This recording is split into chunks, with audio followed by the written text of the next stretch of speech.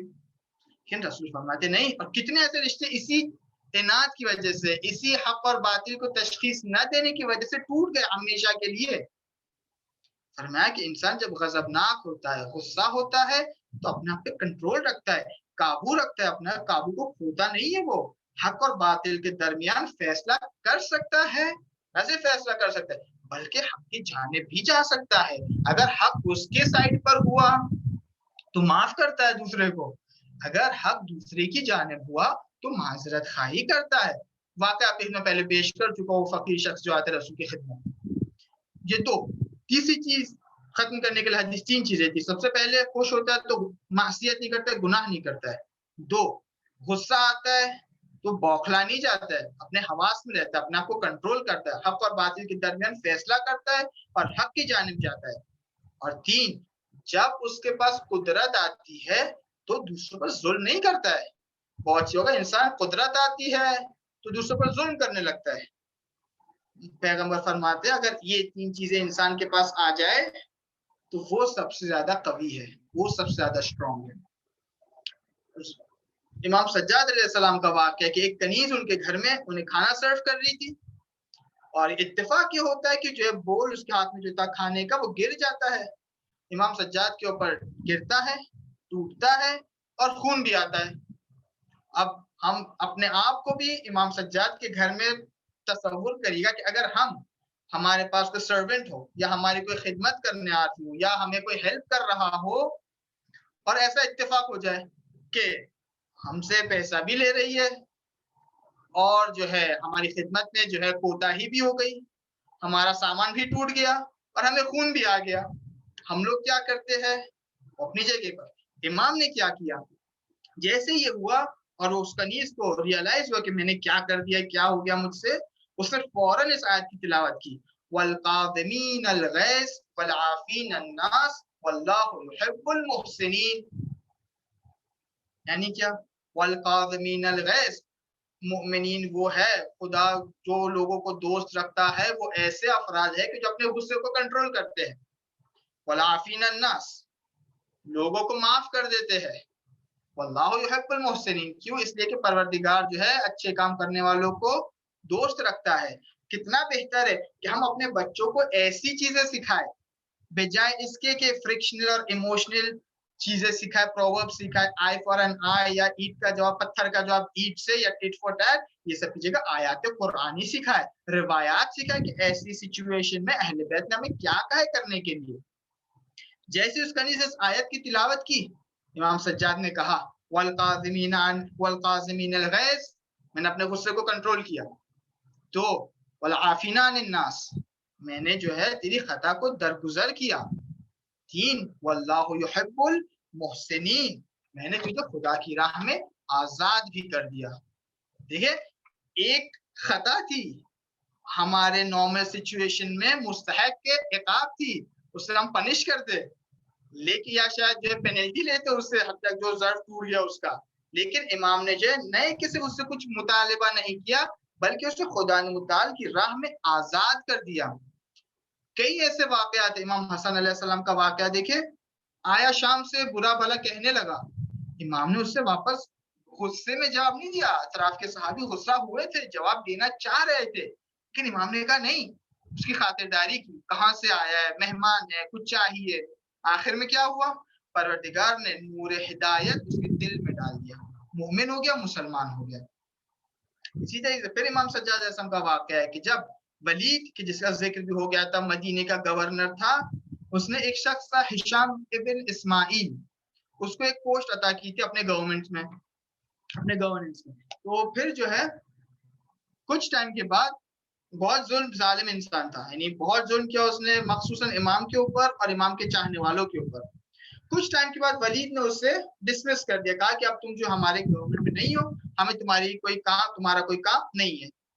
یہ خبر پھیلی مدینے میں کہ جو ہے ہشام ابن اسماعیل جو ہے ابھی کوئی پوسٹ اس کے پاس نہیں ہے, کوئی اتھارٹی نہیں ہے اس کے اوپر. لوگ پہنچے اس کے پاس, اس نے گھر سے باہر نکالا, درخت سے باندھ دیا اور اپنا حساب کتاب برابر کر رہے تھے, اور اس میں آواز آئی کہ راستہ بناؤ, علی بن حسین آ رہے ہیں. اب شخص گھبرا گیا, وہ لوگ جس کو میں نے کچھ بھی نہیں کیا تھا یا زیادہ نہیں کیا تھا, وہ لوگ میری یہ حال بنائے. اب جب خود امام آئیں گے کہ جس پہ میں نے اتنا ظلم کیا تھا, اب وہ پتہ نہیں کیا کریں گے. راستہ بنایا گیا, امام آگے آتے ہیں, دیکھا کہ اس کو رسی سے باندھا گیا, اس کی رسی کو کھولا. رسی کو کھولنے کے بعد اس کے چہرے پر جو خون آیا تھا اس خون کو پوچھا, اور پھر ولید کو لیٹر لکھا کہ اے ولید, یہ تیرا جو بندہ ہے یہاں پر, جو تیرا ایکس ورکر تھا, اس کی جان یہاں پر خطرے میں ہے. اگر تو چاہتا بھی ہے کہ اگر اس کو سزا دے تو لوگوں کے ہاتھ سزا نہ دلوائے اسے, تو اپنا الگ سے لے کر جائے اسے اور پھر سزا دے. جب اس شخص نے اس احترام کو یا اس برخورد کو, اس اخلاق کو دیکھا امام کے, تو فوراً آنکھیں بھر آئی, کہا اللہ اعلم حیث یجعل رسالتہ, بے شک خدا کی قسم پروردگار جانتا ہے کہ کس افراد کو امام بنائے اس امت کے لیے. مومن ہو جاتا ہے, وہیں پر مسلمان ہو جاتا ہے. تو مومن کی دوسری علامت, سب سے پہلے الورع عند الخلوۃ, جب اکیلا ہوتا ہے تب پرہیزگاری سے کام لیتا ہے. 2 الحلم عند الغضب, جب اس سے غصہ آ جاتا ہے تو فوراً جو ہے اس کا بدلہ لینے نہیں جاتا ہے. جوش نے کبیر ہم لوگ کیا پڑھتے, یا حلیمن لا یعجل, اے اے خدا کہ جو اپنا انتقام لینے کے لیے ان کے گنہگار بندے سے بدلہ لینے کے لیے جلدی نہیں کرتا ہے بلکہ معاف کرتا ہے.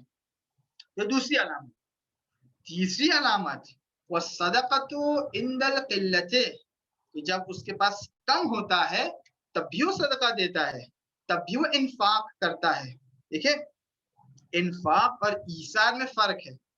ایک بار امام حسن علیہ السلام مسجد سے باہر نکلے، اپنے گھر کی طرف جا رہے تھے تو دیکھا کچھ اصحاب ہے، انہوں نے جو سفرہ بچھایا ہوا، کہا امام آئیے. امام جاتے ہیں، کھانا کھاتے ہیں، اور پھر کہا کہ امام نے ان سے کہا کہ کل جو ہے تم ہمارے گھر پر آ جانا. ٹھیک ہے. اگلے دن جو ہے یہ اصحاب جو ہے امام کے گھر پہنچتے ہیں. وہاں پر امام نے بڑی اچھے سے خاطرداری کی، بڑی اچھے سے مہمان نوازی کی، ان کو کھانا دیا، حتیٰ ان کے بچوں کے لیے کھلونے بھیجے. اصحاب تعجب کرتے، مولا انہوں نے تو آپ کو صرف جو ہے ایک چھوٹا سا سادہ سا کھانا کھلا دیا تھا اور آپ نے ان کی اتنی بڑی مہمانداری کی، اتنا بڑا سفرہ لگایا ان کے لیے. تو امام نے کہا میں نے جتنا بھی کیا ان کے مقابلے میں کم تھا، اس لیے کہ یہ نہیں دیکھا جاتا ہے کہ کتنا دیا، بلکہ یہ دیکھا جاتا ہے کتنا تھا کہ اس میں سے پھر کتنا دیا. وہ انسان کے جس کے پاس فار ایگزامپل $1000 ہے، اس میں سے 10 اگر دے دیتا ہے وہ تو وہ انفاق ہوتا ہے. لیکن اگر انسان کے پاس $10 ہو، اس $10 کو پورے کے پورے اگر دے دے وہ تو اسے ایثار کہتے ہیں. حضرت عباس علیہ السلام جب فرات پر گئے، پیاسے تھے، خود پانی پی سکتے تھے، اگر پی لیتے تو انہیں ملامت نہیں تھی، پانی پر پہنچے، لیکن حضرت عباس نے اپنی پیاس کو فدا کر دیا امام حسین علیہ السلام کی پیاس پر، ایثار کیا اپنی پیاس کو امام حسین علیہ السلام کے اوپر. آپ دیکھیں ہمارے یہاں پہ کیا کانسیپٹ ہے، اگر انسان کے پاس نہیں ہے تو کہاں سے دے گا وہ؟ ہم لوگ کہتے ہیں بھائی خود کے پاس نہیں ہے دوسروں کو کیا دے گا. شخص آتے امام رسول خدا کے پاس عرض کرتا ہے مولا میں فقیر ہوں. رسول نے کہا صدقہ دو. ہاں مولا میں فقیر ہوں، میں خود صدقہ لینے کا مستحق ہوں، آپ جو پیسے والے ہیں ان کو چاہیے کہ مجھے صدقہ دے، آپ کہہ رہے میں صدقہ دوں. کہاں یہ لاجک کیا ہے؟ فرمایا کہ مگر قرآن میں نہیں لکھا کہ وہ انسان کے جو صدقہ دیتا ہے، خدا کی راہ میں پیسہ خرچ کرتا ہے، پروردگار اسے کئی گنا زیادہ دیتا ہے. تو اگر تم فقیر ہو تو تم تھوڑا سا دو، خدا اس کے چند برابر کئی برابر تمہیں کر دے گا. اور یہیں سے سمجھ میں آتا ہے کہ کیوں امام حسین علیہ السلام کی عزاداری میں اتنا ثواب ہے. اس لیے کہ امام حسین علیہ السلام نے ایثار کیا تھا. اب دیکھیں اللہ میں بحر العلوم یہی سوال سوچ جاتے کہ امام حسین آخر کیوں اتنا ثواب ہے؟ اگر آنسو کا ایک قطرہ آ جائے سارے گناہ معاف، قطرہ تو نہیں، ایک مکھی کے بال جتنا اشک آ جائے انسان کی آنکھ میں تو اس کے گناہ معاف. اگر امام کی زیارت پہ جا رہا ہے تو ہر قدم پہ پتہ نہیں کتنے حج کتنے عمرے کا ثواب. پھر جو ہے قیامت کے دن اتنی اس کی خاطرداری ہوگی کہ وہ خود خدا سے ملاقات کر سکتا ہے، اللہ کی زیارت کر سکتا ہے. کیوں آخر؟ یہ سوچ رہے سامرہ جا رہے زیارت کرنے کے لیے، پیدل کا راستہ تھا پرانے زمانے میں. یہ سوچ رہے جا رہے تو انہوں نے دیکھا کہ ایک عرب جو ہے ان کے ساتھ ہمراہ ہو گیا. کہا کہ آپ کہاں جا رہے ہو؟ کہا میں سامرہ جا رہا ہوں. میں بھی سامرہ جا رہا ہوں. ساتھ میں چلتے، ساتھ ہوا ان کا. پھر جو ہے چلتے چلتے دیکھا کہ اللہ بحر العلوم سوچ رہے کسی چیز کے اوپر. تو یہ شخص کہتا ہے کہ کیا سوچ رہے ہو، میں بھی شاید مدد کر سکوں. تو فرمایا میں یہ سوچ رہا ہوں کہ امام حسین علیہ السلام کی اتنی زیارت کی فضیلت کیوں ہے، اتنا ثواب کیوں ہے امام کے لیے. فرمایا میں ایک ایگزامپل سے سمجھاؤں تمہیں. ہاں بالکل.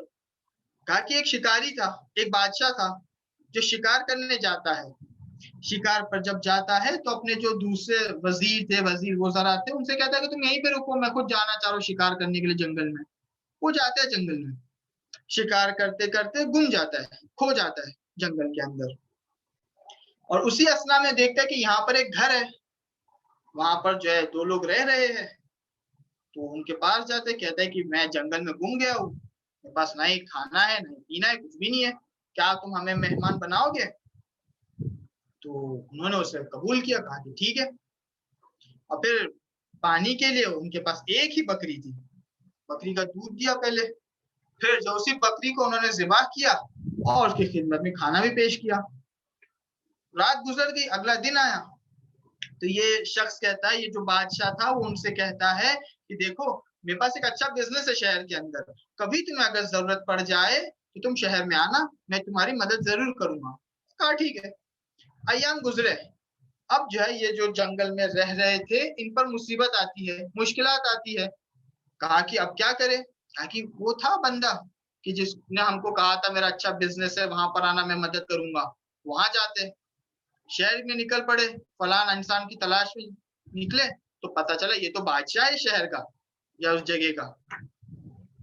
تو کہا کہ بادشاہ کے پاس جاتے. بادشاہ کے پاس پہنچے دربار میں, یاد دلائے کہ آپ کو یاد ہے آپ جو ہے ایک دن جنگل میں گم گئے تھے, کھو گئے تھے. کہا ہاں مجھے بالکل یاد ہے. کہا اب ہمارے لیے مشکل پیش آ گئی ہے, ہم چاہتے کہ آپ ہماری کچھ مدد کر دیں. تو بادشاہ نے اپنے درباریوں سے پوچھا, کہا کہ یہ بتاؤ کہ میں اسے کتنا دوں. اس کے پاس ایک بکری تھی اور اس نے اس ایک بکری کو میرے لیے قربان کر دیا. اب میں اسے کتنا دوں تاکہ میں اس کو کمپنسیٹ کر سکوں. کسی نے کہا ایک بکری کا ایک بکری ہوتا ہے, کسی نے ایک کا 10 کر کے دے دو. ہاں 1 10 اور کچھ پیسے بھی دے دو, اس کی جو ضرورت ہے اس کو پورا کر دو. فار ایگزامپل گھر دلا دو, گاڑی دلا دو آج کے زمانے میں. کہا کہ نہیں, تم سب غلط کہہ رہے ہو, تم لوگ سب نا انصافی کر رہے ہو. پوچھا کیوں؟ کہا اس کے پاس جو کچھ تھا اس نے میرے لیے قربان کر دیا. اگر یہ لوگ نہ ہوتے تو آج میں اس تخت پر نہیں رہتا. اگر میں ان کو اپنی پوری حکومت بھی دے دوں تب بھی میں ان کا مقروض رہوں گا, اس کے لیے کہ میرا وجود, میری بقا ان کی خاطر ہے. اسی طریقے سے وہ شخص کہتا ہے کہ امام حسین علیہ السلام کے پاس جو کچھ بھی تھا امام نے اللہ کی راہ میں خرچ کر دیا, تو اب حق بنتا ہے اللہ سبحانہ و تعالیٰ کے اس کی خدائی جہاں جہاں تک ہے وہ حسین ابن علی کے لیے رکھ دے. اور آپ دیکھیں اسی لیے بھی ہر بڑا دن, ہر کوئی مناسبت ہوتی ہے تو وہاں پر ہمیں حسین علیہ السلام کی زیارت ضرور ملتی ہے. اس لیے کہ اگر خدا کا فضل چاہتے ہو, اگر خدا سے کنیکٹ ہونا چاہتے ہو تو راستہ امام حسین علیہ السلام سے ہے. صلوات پڑھ دے محمد و آل محمد پر. محمد وآل محمد وعجل فرجهم. وعجل فرجهم. نعرہ حیدری یا علی, یا علی نعرہ صلوات, اللہم صلی علی محمد محمد وآل وآل محمد. محمد وعجل. تو تیسری علامت مومن کی پہلی پرہیزگاری, اکیلے میں بھی گناہ نہیں کرتا ہے, وہ خدا کا خیال رہتا ہے اسے اکیلے میں بھی. دوسرا, جب اسے غصہ آتا ہے اپنے آپ کو کنٹرول کر لیتا ہے. تیسرا, اس کے پاس کم بھی اگر ہوتا ہے تو بھی وہ خدا کی راہ میں دیتا ہے, اپنے ہاتھ کو بند نہیں کر لیتا ہے.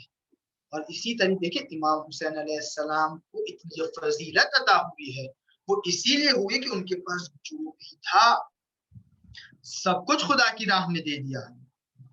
بھائی کو دے دیا, بیٹے کو دے دیا, بہن کی اسارت کو قبول کیا, سکینہ کے یتیم ہونے کو قبول کیا.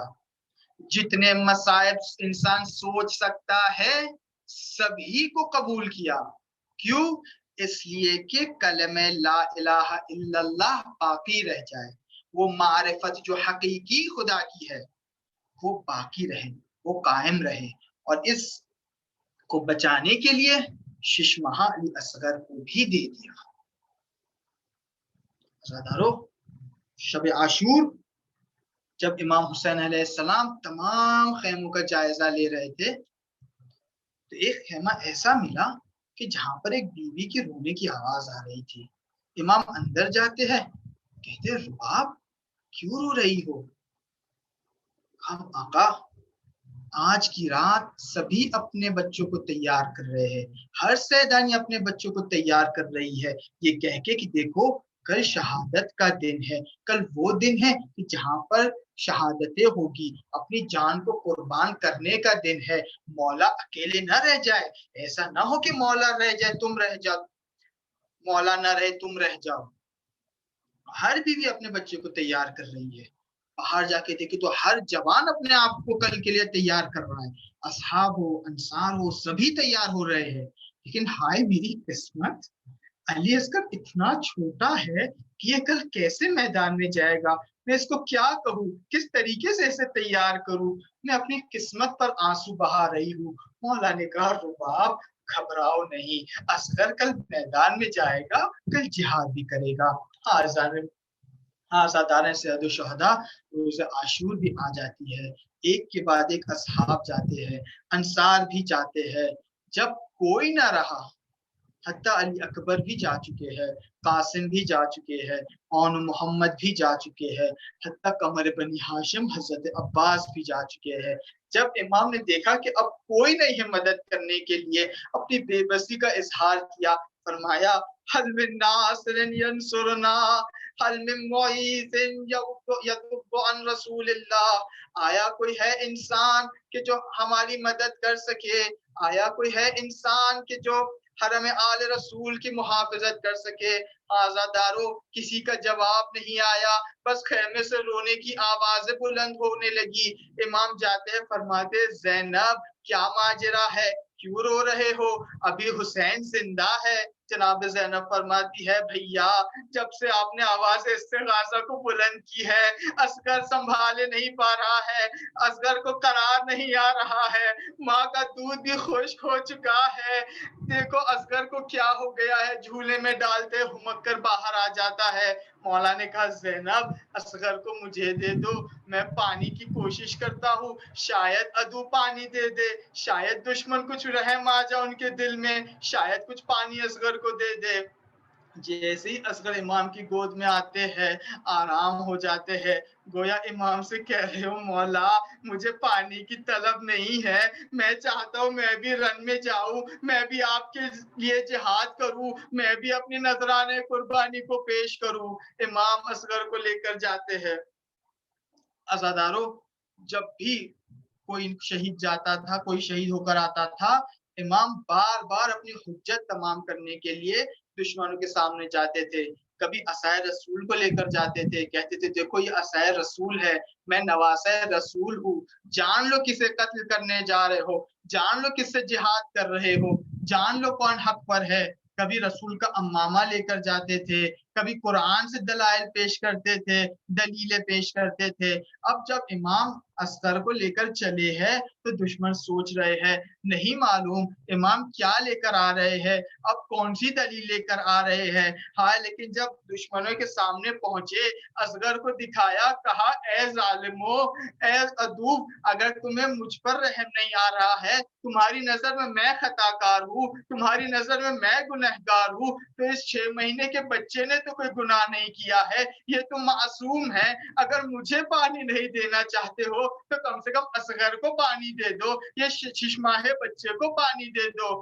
امام حسین اصغر کو دیے ہوئے ہے، اپنے ہاتھوں پر رکھا ہوا ہے کہ شاید کوئی کسی کے دل میں رحم آ جائے، شاید کوئی آگے آ جائے، لیکن کوئی نہ آیا۔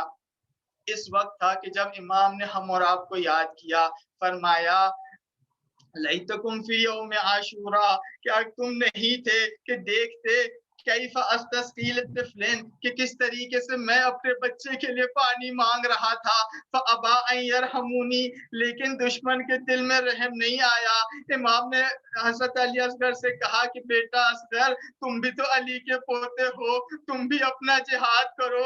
علی اصغر نے اپنی سوکھی زبان کو ہونٹوں پر پھیرنا شروع کیا، عدو دشمن جو ہے منہ موڑ موڑ کے رو رہے تھے، لیکن ہاں کسی ملعون کے دل میں رحم نہ آیا۔ امام نے فرمایا اما ترون کیف یتلذا، کیا تم نہیں دیکھ رہے ہو کس طریقے سے یہ چھوٹا سا بچہ یتلذا کر رہا ہے۔ عزادارو یتلذا یعنی یہ کہ ایک بار آپ اگر ایک مچھلی کو پانی سے نکالتے ہیں، تڑپتی ہے مچھلی، لیکن اگر آپ اس کو واپس پانی میں ڈال دے تو واپس چلے جاتی ہے، زندہ ہو جاتی ہے۔ ایک مرحلہ وہ آتا ہے جب ایک مچھلی کو پانی سے باہر نکالتے ہیں، تڑپتی ہے، کچھ وقت کے بعد جو ہے اگر آپ اس کو پھر پانی میں ڈال دے تب بھی زندہ ہو جاتی ہے، لیکن ایک وقت وہ آتا ہے جسے یتلذا کہتے ہیں، وہ ایسا وقت ہے کہ جب مچھلی کو پانی سے نکالتے ہیں، بدن ٹھنڈا ہو چکا ہے، صرف لب ہل رہے ہیں۔ ہائے امام فرما رہے کہ دیکھو اگر تم اصغر کو پانی دے بھی دو گے تب بھی یہ سیراب نہیں ہوگا، تب بھی یہ یہ زندہ نہیں بچے گا. اے کوئی آ جائے آ کے پانی دے دے اصغر کو. عدو رو رہے ہیں, دشمن منہ پھیر کر رو رہے ہیں. عمر سعد نے دیکھا اس کے لشکر میں کوہرام بپا ہو رہا ہے. حرملا کو بلایا, حرملا ایک کلام الحسین, اے حرملا حسین کے کلام کو کاٹ دے, حسین کی دلیل کو مار دے. حرملا آگے آ کے کہتا ہے کہ عمر سعد کس کو نشانہ بناؤ, حسین کو نشانہ بناؤ یا اصغر کو بچے کو نشانہ بناؤ. عمر سعد کہتا ہے کہ حرملا وہ بچے کے گردن کے نیچے جو سفیدی ہے اس کو نشانہ بنا. اب حرملا نے تیر کھینچا. کون سا تیر؟ 3 بھال کا تیر تھا. عزادارو, 1 بھال کا تیر انسان کو مارنے کے لیے کافی رہتا ہے, 2 بھال کا تیر حیوان کے لیے ہوتا ہے, 3 بھال کا تیر اونٹ اور کیملز کے لیے ہوتا ہے. حرملا نے تیر کھینچا, 3 بھال کا تیر کے جو اونٹ کو نہر کرنے کے لیے استفادہ ہوتا ہے اس کو کھینچا, کھینچ کر چھوڑنا چاہتا ہے لیکن نہیں پھینک پاتا ہے. عمر سعد کہتا ہے حرملا کیا ہو گیا ہے؟ حرملا کہتا ہے کہ عمر سعد میں جب بھی تیر چھوڑنا چاہتا ہوں مجھے ایسا لگتا ہے کہ اس کی ماں دیکھ رہی ہے. ہائے ماں کے سامنے اس کے لال کو کس طریقے سے ذبح کر سکتا ہوں. لیکن عزادارو, حرملا نے تیر پھر سے اٹھایا, تیر کو کھینچا, تیر نکل کمان سے نکلتا ہے, اصغر کے گلے پر جا کر لگتا ہے. امام نے اپنی حجت کو نیچے رکھ لیا, آواز دی پروردگارا یہ مصیبت کو حسین پر آسان فرما. جھکتے ہیں, تیر کو نکالتے ہیں, اصغر کی روح بھی پرواز کر جاتی ہے. یہاں پر اجرکم اللہ عزادارو, یہاں پر 2 روایتیں ہیں. مشہور جو پڑھی جاتی ہے وہ یہ ہے کہ امام نے جیسے ہی تیر کو نکالا خون کا فوارہ آیا, امام نے فوارے کو چلو میں لیا, آسمان کی طرف پھینکنا چاہا. آسمان نے کہا مولا اگر یہ ہم تک آ گیا تو قیامت تک بارش نہ ہوگی. زمین پر رکھنا چاہا, زمین نے انکار کر دیا. مولا اگر ایک قطرہ بھی اس معصوم کے خون کا زمین پر آ گیا تو قیامت تک اناج نہیں اگے گا. امام حسین نے اس چلو پر خون کو اپنے منہ سے لگا لیا. اب اصغر کو لے کے خیمے کی طرف جانا چاہتے ہیں. ہائے لیکن کس طریقے سے رباب کو دکھائیں گے. رباب سوچ رہی ہوگی کہ اصغر پانی پی کر آئے گا. آگے بڑھتے ہیں, پیچھے آتے ہیں, انا للہ و انا الیہ راجعون استرجاع آواز بلند کرتے ہیں. رباب متوجہ ہوتی ہے, آ کر دیکھتی ہے کہ اصغر کا جنازہ ہے. اصغر کو خطاب کر کے فرماتی ہے کیا تو جیسے کو بھی ذبح کیا جاتا ہے, کیا تو جیسے کو بھی نہر کیا جاتا ہے. اجرکم اللہ, بس کچھ منٹ اور. کربلا کے شہداء میں سے ایک شہید ایسا ہے کہ جسے کربلا کے عاشور کے دن دفن کر دیا گیا تھا, وہ یہی علی اصغر ہے. مولا اسے خیمے کے پیچھے لے کر جاتے ہیں, دفن کرتے ہیں. لیکن ہائے اصل عاشور, جب حکم آتا ہے کہ سر کو تن سے جدا کر دیا جائے, ہر سر کو تن سے جدا کر دیا گیا. لیکن عمر سعد کہتا ہے کہ یہاں پر ایک سر کم ہے, وہ سر جو ننا ششماہ کا تھا جسے حسین ہاتھوں پر لے کر آئے تھے, اس کا سر نہیں دکھائی دیتا ہے. ایک ملعون آگے بڑھ کر کہتا ہے عمر سعد مجھے پتا ہے جب اصغر کا لاش امام خیمے کی طرف لے گئے تھے تو خیمے کے پیچھے گئے تھے, اس کے بعد ہمیں اصغر نہیں دکھا. اب یہ ملعون ہاتھ پر نیزہ لے کر زمین کربلا پر مارتے ہیں کہ شاید اصغر کا جنازہ مل جائے. ایک ملعون نے نیزہ ایسا مارا, جب باہر نکالا تو اصغر کا جسم بھی باہر آ گیا. مجھے نہیں پتا رباب نے اس منظر کو کیسے دیکھا, لیکن ارباب مقاطع سے سنا ہے کہ جب اصغر کا سر نوکے نیزہ پر گیا, رباب کہتی ہے پروردگارا گواہ رہنا کہ آج سے رباب نہ ہی ٹھنڈا پانی پیے گی نہ ہی کوئی سائے میں جائے گی.